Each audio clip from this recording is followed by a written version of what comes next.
In June of 2019, the New Jersey Devils would draft the next American phenom in Jack Hughes. And in this draft class, we had one of the most fierce draft competitions in decades. Kako or Hughes. Who will be drafted first overall? Because here's the thing.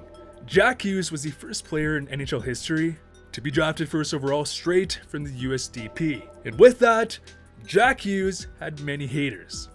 Many haters. As the common theme was, he's just a boy. He won't last against men.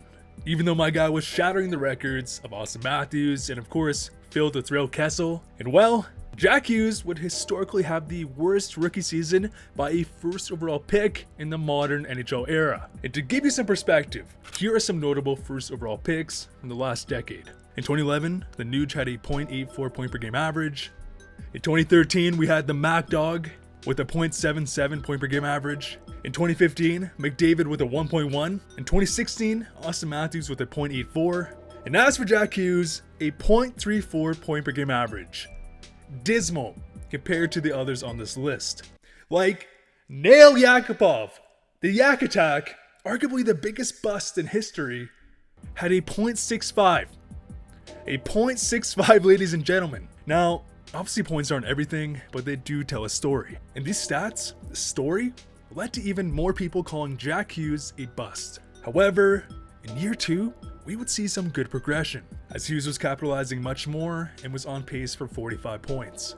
But he still wasn't the star people expected, and the bust title was still being thrown around. That is until Jack Hughes would start the season in a dominating fashion, as he would score 2 huge goals right off the bat, including this goal where he would absolutely undress Kane in the Hawks. Hughes pulls up, Hughes, backhand, he scored!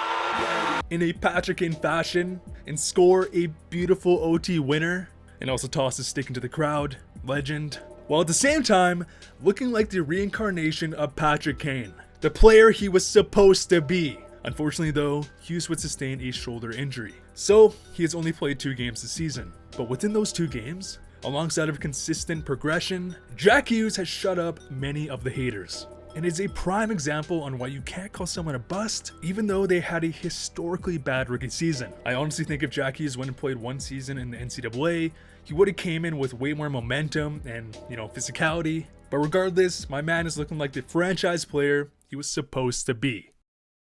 And as per request, the dog is back. And what's this?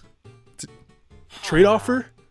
You guys get 1 good boy appearance, and in return, he wants likes on this video? Sounds good with me. He likes corn pops. Today's video is brought to you by the Victory Hockey League, which is an online browser-based hockey simulation forum. And if you've been following this channel for a while, I basically never do ad reads at all.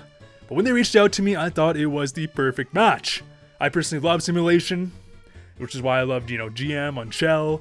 And the Victory Hockey League forum allows you to create your own custom player and play through a simulated career on your browser. This is my guy Rob Dog. He's pretty bad right now, so I'm gonna upgrade skating, scoring, playmaking, and we will add some checking. I'm gonna go to practice, and you're able to do things and purchase things to make your player better. And you can simulate a Hall of Fame career. And the best part is, it's entirely free. So if you would, it'd be much appreciated. Go check out the VHL forum down below. Give it a go. It'd be much appreciated. And the VHL team is just a bunch of great guys. So go check them out. Back in 2016, we had a fascinating draft class. Austin Matthews, who was the next generational American talent, playing in Switzerland. At number 2, we had Patrick Laine, who was lighting up the lamp like Ovechkin. And at number 3, we had Jesse Poolparty. What is fascinating about Poliarvi is the fact that my man was also putting up the stats of a first overall pick. I only shoot and score, then if you score, then we'll come. Also playing in Finland, Pool Party was legit, as he is a huge body, standing in at 6'4". He could shoot, pass, play hard, and he would have an outstanding draft year. 28 points in 50 Liga games. As a teenager, playing against men and ex-NHL players, 9 points in 10 playoff games. But what really put Pool Party on the radar was the fact that my man, as a 17-year-old, bear in mind, would put up 5 goals, 7 points in 4 games in the U18 World Juniors. Great. However, in the U21 World Juniors, My dude would put up an incredible 17 points in 7 World Junior games, setting the tournament on fire while wearing a cage, while also capturing gold and tournament MVP. Thus, the draft floor would be shocked when Columbus wouldn't take him at 3rd overall, and the Edmonton Oilers would scoop him up at 4. But here's the thing, Poliarvi was the definition of a raw, unrefined talent. He had all the tools, but needed polishing. Except the Oilers, who were forcing a rebuild, would instantly start Pool Party on the roster. Not only that, but in a bottom 6 role with no special teams. And of course, no respectable line mates. This was not a situation for any prospect to succeed unless you're someone like, Connor McDavid. And as you'd expect, it was a complete disaster, as Jesse would have 1 goal, 7 assists in 28 games. This is a really hard place for unrefined players to succeed in, especially for a player who had top minutes his entire career and was usually the best player on his team. So being put in a place of losing when you're trying to develop can really take the wind out of the sails of any prospect. The next season, Poliarvi would keep a bottom 6 role with no special teams. He would see some progression, but it was getting concerning. And around this time, people were already calling him a bust. And the next season was an even bigger disaster, as he would put up 9 points in 46 games with even less ice time. Edmonton, what are you doing? That makes sense. Just keep cutting his ice time every season, and he will develop that way. Trust, he'll just magically become a star one day. And it got so bad that Jesse would demand that he gets traded in the 2019 offseason, or he'll leave back to Finland. Edmonton wouldn't trade him, so he would leave. Where Poliarvi would dominate in Finland once again, in a position playing top minutes, regaining his confidence, in a place where he could actually succeed and develop. And after Edmonton would see some progression with the hiring of Dave Tippett and Ken Holland, and of course the firing of Peter Chiarelli, thank the Lord, Pool Party would come back, more refined and just a different player. 15 goals in his return last season, and my man this year is sitting at just under a point per game. If only he received that conditioning, that extra seasoning back in 2017 in Finland, not in 2020, 4 years later, but on a team that is firing on all cylinders. Pool Party went from looking like one of the biggest busts of this decade, refusing to play for the Oilers again, to becoming the Bison King and being an absolute stud. I mean, look at that big smile. How can you not like this guy? The win. What are you seeing from this team that's allowing you to kind of break through some of these things? I think, Check it out, boys. Giving old Jesse Pool a ride here. Just seen him crossing the street and he hopped in. Hey, right here. Right here? Okay, buddy, wicked. Woo!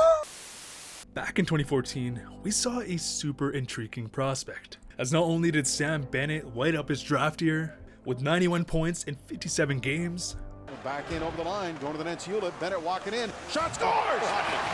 Sam Bennett with another highlight reel. but he was also a gritty, in-your-face player that got into the dirty areas. An extremely rare and important player in today's game. Now, he did fail to do a pull-up, which headlined many articles, but regardless, Sam Bennett would be drafted 4th overall in 2014, right behind Leon Draisaitl. And let's not forget, he was ranked ahead of Draisaitl by many scouts, if not most scouts.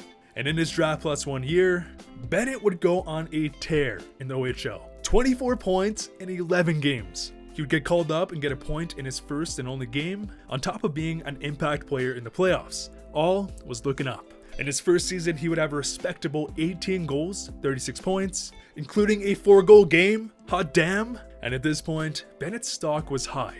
And to give you some perspective, my man was rumored to be a main piece to a deal that would have landed the Flames' Steven Friggin Stamkos, who was the Jack Eichel of the 2016 offseason. Except, throughout the next 5 years, Bennett would see next to no progression. In fact, he would regress, having a career low 12 points in 2020. Weirdly enough, he was a great playoff performer, arguably the best on the Flames even after subpar regular seasons, but that really goes to show how important players like Sam Bennett are. But his career was amounting to a 3rd, 4th line grinder who could put up some offense, a long way from the superstar he was projected to be, that earned him the draft selection right beside Leon Draisaitl. And after no progression, Bennett would be traded for a 2nd round pick and a prospect. And after getting his much needed change of scenery and getting to Florida, Bennett would go Super Saiyan and unlock his potential, putting up 15 points in 10 games last season, in which he surpassed his entire season totals from the 2 years prior, and of course was a beast in the playoffs. And that momentum has carried on today, as Bennett went from a potential franchise player to being a third, fourth line player for 5 straight years, to revitalizing his entire career, which of course is not common and looks to be a very important piece to the Panthers' future.